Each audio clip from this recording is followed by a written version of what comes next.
ایک بوڑھا روتا ہوا عدالت میں آیا، کہا قاضی صاحب میرا بیٹا مجھے خرچ نہیں دیتا۔ اسے عدالت میں بلایا جائے، اسے کہو نادان چلو 6 مہینے بعد ہی صحیح کچھ نہ کچھ تو اپنے باپ کو دینے آ گیا کر۔ قاضی صاحب نے بیٹے کے خلاف باپ کا مقدمہ درج کیا، بیٹے کو عدالت میں بلایا۔ نوجوان بیٹے کو کہا نوجوان تیرے باپ نے تیرے خلاف مقدمہ درج کیا ہے کہ تو باپ کو خرچ نہیں دیتا۔ یہ سن کر اس نوجوان بیٹے نے حیرت سے کہا کہ میرے ابو مجھ سے خرچ کیوں مانگ رہے ہیں جبکہ وہ خود دولت مند ہیں، میرے ابو خود امیر ہیں، دولت مند ہیں، جائیداد والے ہیں، پیسوں والے ہیں۔ میرے ابو کو میرے پیسوں کی کیا ضرورت، میری ہیلپ کی، میری مدد کی کیا ضرورت ہے؟ باپ نے کہا قاضی صاحب اگر اس کو صرف 1 دینار ادا کرنے کا حکم بھی دے دیں تو بھی میں خوش ہوں، 1 دینار ماہانہ ادا کرنے کا حکم دے دیتے تو بھی میں خوش ہوں، بشرط ہے کہ وہ 1 دینار اپنے ہاتھوں سے ہر ماہ میں بغیر کسی انتظار کے مجھے میرے گھر میں دینے آئے گا، میں خوش ہوں۔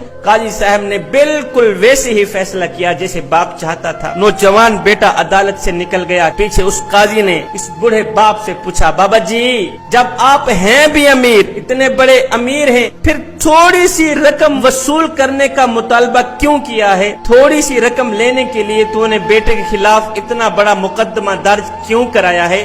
آخر وجہ کیا ہے؟ یہ سنتے ہی باپ کی آنکھیں چھم چھم برسنے لگیں۔ بوڑھے باپ نے روتے ہوئے وجہ بیان کی، کہا قاضی صاحب میں اپنے بیٹے کو دیکھنے کے لیے ترس رہا ہوں، اس کو اس کے کاموں نے اتنا مصروف کر رکھا ہے، اتنا الجھا رکھا ہے کہ آج 10 سال کا عرصہ گزر گیا ہے میں نے اپنے بیٹے کا چہرہ تک نہیں دیکھا، اور یہ نادان نہیں جانتا کہ میرا باپ میرے بغیر کس طرح کی زندگی گزار رہا ہے، میرا ایک ایک پل تڑپتا ہوا گزرتا ہے۔ قاضی صاحب میرا دل ہر وقت اس کو دیکھنے کے لیے تڑپتا رہتا ہے۔ جب 10 سال کا عرصہ بیت گیا میں اپنے بیٹے کو بلاتا تھا، بیٹا آؤ دیدار تو کرا کے جاؤ، میرا بیٹا میری بات سننا گوارا نہیں کرتا تھا، میری کال اٹھانا گوارا نہیں کرتا تھا۔ جب میرے بیٹے نے کال اٹھانا گوارا نہ کی تو پھر میرے ذہن میں ایک ترکیب آئی کہ کیوں نہ بیٹے کے خلاف کوئی مقدمہ درج کرایا جائے۔ جب عدالت آواز دے گی تو مصروفیات کے باوجود بھی میرے بیٹے کو عدالت میں آنا پڑے گا، اسی بہانے اپنے بیٹے کی آواز بھی سن لوں گا، اپنے بیٹے کا رج رج کے دیدار بھی کر لوں گا۔ قاضی صاحب اور تو مجھے کسی چیز کی ضرورت نہیں، نہ تو 1 دینار کی ضرورت ہے، نہ تو مجھے پیسوں کی ضرورت ہے، مجھے تو بس اپنے بیٹے کا دیدار چاہیے۔ میری آنکھیں بیٹے کو دیکھنے کے لیے ترس رہی ہیں۔